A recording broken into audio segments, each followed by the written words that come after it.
Hello everyone again and welcome to my channel. In this particular video we'll be looking at a particle in a one-dimensional box, which is one of the 5 systems from quantum mechanical point of view.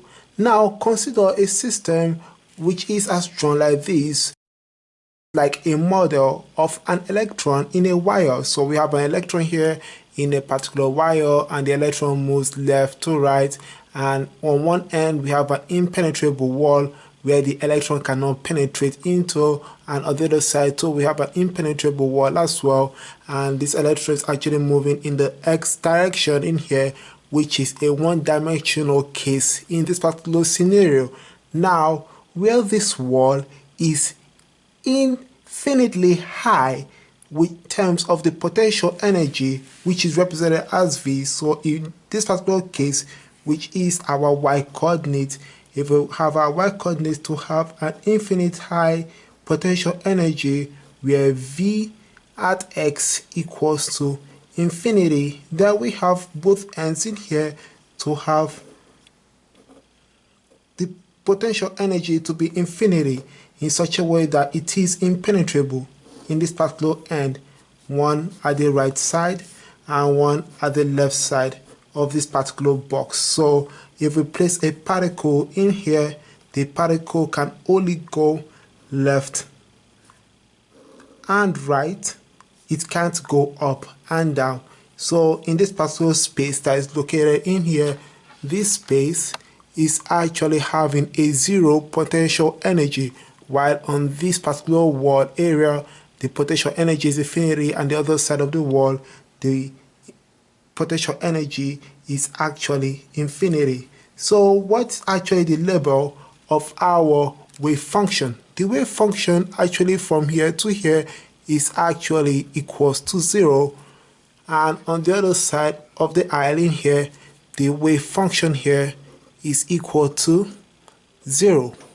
And what we also add in here is that since the wave function is equal to 0, now our x coordinate, which is what we're going to be looking at from here to there, shows that we're at this particular point where x equals to 0, this other side x equals to L. So the length from here to here is actually L, where this particular particle is going to be moving around in this particular system over here. So let's do some restrictions or boundary systems. So for our boundary system, we have 0 is actually greater than or equal to x, and we have x to be greater than or equal to L, which is for the in-wall case. And the other case is where we are approaching the wall, where 0 is less than x and x is actually less than L. This is for a case where we are actually approaching the wall. Now this is for the scenario where our y equals to V at x equals to infinity, which is in this particular boundary case and this other wall boundary case in here. So let's move ahead in terms of what we need to take note of. Now take note that the particle isn't allowed to bounce up and down from this restricted to the one-dimension movement. So for a one-dimensional movement, we don't want up and down to be included in this particular case. We just want left and right along our x direction in here. Now also, as a result of this particular scenario of what we have here, our Hamiltonian operator, which is actually expressed as H, which is the operator to be equal to that of the kinetic energy operator, is actually taken into consideration, and our potential energy operator here equals to 0. So in this particular case, if we had our potential energy with that of our kinetic energy, what we realize is that where V equals to 0, then our Hamiltonian operator is equal to our kinetic energy only in this particular stage over here, which is this particular space inside this particular region where x equals to 0, 2x equal L, not outside of the box. In here we are looking at the case where we are inside the box, so this is true for inside the box, where the Hamiltonian operator equals to the kinetic energy and our potential energy is equal to 0. Why? Is because we are not moving up and down.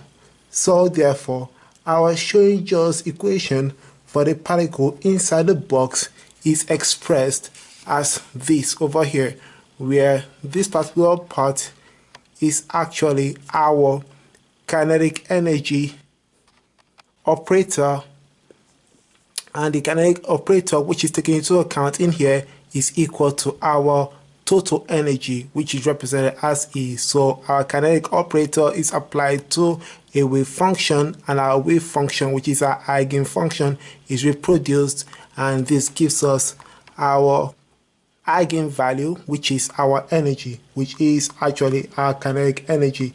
And this is true when you are actually inside the box.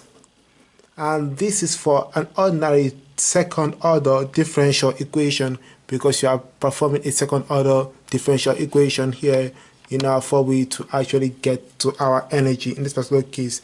Therefore, to find this energy, we introduce a boundary condition as we talked about previously in this case, and also first we need to take into account the value or the variable of our wave function, which is wave function at x. So for particular cases, or most cases, if we label this to be equal to 2L into brackets half sine n pi over L, or with respect to x, then what we see is that if you put this into our Schrodinger's equation, which is what we have over here inside the box, then what we have is this, which is written as Planck's constant, or squared or divided by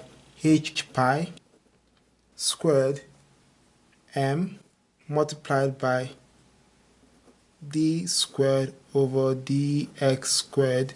Then our wave function, which is what we have over here, will be written as this. So once you're written that over there, once you apply your second derivative into this function, what we generate as a result is this particular, don't forget your negative sign here, and we also spit out our eigenvalue in this particular formula calculation in here, which is negative n squared pi squared over divided by L squared.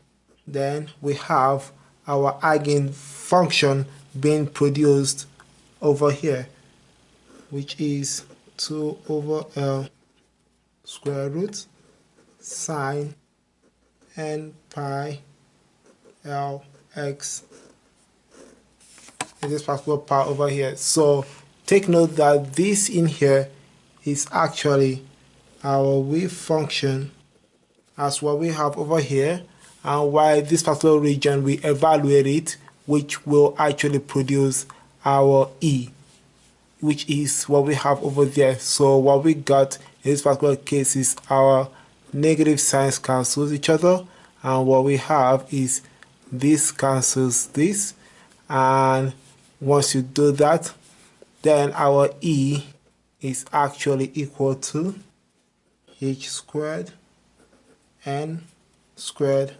over 8m L squared, where m is the mass of our particle and the L is the length of our inside box, and our n is actually discrete, can be 1, 2, 3, 4, 5 to infinity, and h is actually our Planck constant. So therefore, what we have in conclusion is that we are actually showing the relationship between our wave function, which is what we have over here, and that of our energy, which is what we have over here. And this is actually shown in this particular diagram below, where on one side we have our wave function, and our wave function starting from n equals 1, we have this our starting point, and then for our second level we move to a full circle over here, and for our third wave function where n equals 3, we have 1.5 circle over there. And this here is actually representative of our energies, where E3 equals to 9h squared over 8ml squared, which is what we have over here. And for E equals 2, we have 4h squared over 8ml squared, and energy equals 1, which is equal to h squared over 8ml squared.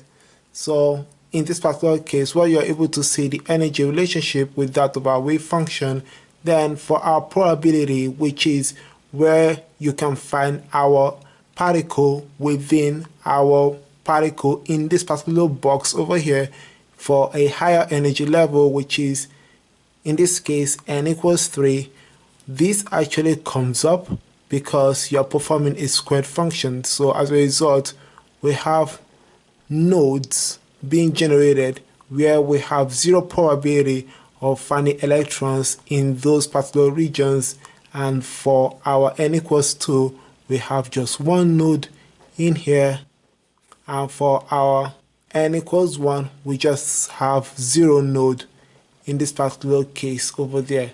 So this is a reflection on where you can actually find your electrons in various space within a one particle or a one-dimensional box system, as we've actually talked about over here. So this actually shows that an increase in the kinetic energy will lead to an increase in the number of nodes, and node is a 0 probability of finding a particle in that particular location, as we talked about over here. Node, node, node. And next point we need to take note is that our 0 point energy is considered to have a kinetic energy, which in this case is n equals 1. So in here we realize that our 0 point energy actually has an energy, which is what we have in this particular case. So this region here is actually our 0 point energy. So that's about it for this particular video. I hope you're able to understand this. Please hit the comment down below, let me hear your thoughts, and I'll talk to you all later. Have a good day. Peace, love you all, and be smart.